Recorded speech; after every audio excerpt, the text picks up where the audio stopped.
जो आप सभी ने अपने बहुमूल्य समय से कुछ समय हम लोगों के लिए, हम उपेक्षित शोषित वर्ग के कर्मियों के लिए निकाला। अभी तक तो हमारी जो मांगे थी और हमारे जो मुद्दे थे उसे हमारे प्रदेश कार्यकारिणी के अध्यक्ष और अन्य सदस्यों ने आपको बताया, लेकिन इस सरकार को हमने क्या दिया उसके बारे में थोड़ी सी जानकारी मैं आपको दूंगा।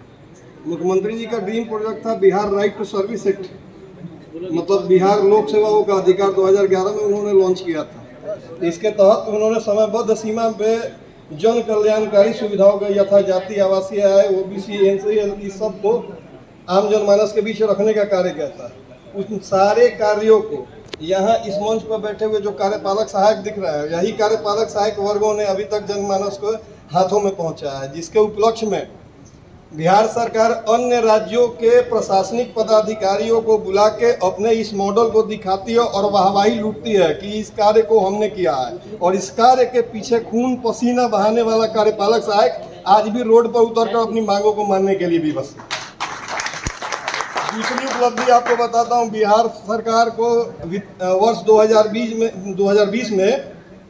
डिजिटल इंडिया अवार्ड प्राप्त हुआ था। उसका कारण था कि कोविड के दौरान जो प्रवासी ऐप थे उस पर हमारे कार्यपालक सहायकों ने कोविड के लॉकडाउन के दौरान भी कार्यालय खोलकर और प्रवासियों की मदद की थी, जिसका परिणाम यह था कि यह डिजिटल अवार्ड मिला। देश के कुल 9 राज्यों में बिहार एकमात्र अग्रणी राज्य है जहां पे राशन कार्ड को 100% आधार सीडिंग से संबद्ध कर दिया गया। प्रधानमंत्री आवास योजना हो, मनरेगा हो या पंचायती राज की योजनाएं हो, जो योजनाएं कभी फाइलों में दबी हुई रहती थी, आज एक क्लिक पर आम जनमानस के लिए उपलब्ध है और सारी सुविधाएं पूर्ण पारदर्शिता के साथ आम पब्लिक पोर्टल में उपलब्ध है। यह सिर्फ और सिर्फ कार्यपालक सहायकों के खून पसीने को मेहनत करने की है। अगर ऐसी परिस्थिति में डिजिटल बिहार को सशक्त बनाने वाला कार्यपालक सहायक अगर माननीय सुशासन बाबू के कार्यकाल में उपेक्षित है, तो ये मेरे लिए जितने बड़ी धिक्कार की बात है, इससे बड़ी बात उन लोगों की होगी जो सत्ता के बड़े कुर्सियों पर बैठ के अब संविधान के नाम पर हमारा खून पीछने का काम कर रहे हैं। बस इतना ही, चूंकि लोकतंत्र के चौथे स्तंभ के रूप में आप मीडिया कर्मियों को मान्यता दी गई है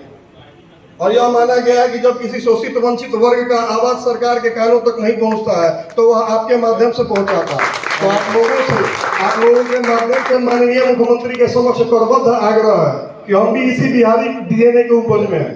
आपने बिना डोमिसाइल के अन्य राज्यों के प्रतिभावान युवाओं को बिहार में रोजगार दिया, लेकिन जो बिहार के प्रतिभाशाली युवा रोजगार और अपनी सामाजिक सुरक्षा के लिए रोड पे भटक रहे हैं, उन पर भी ध्यान दीजिए सरकार।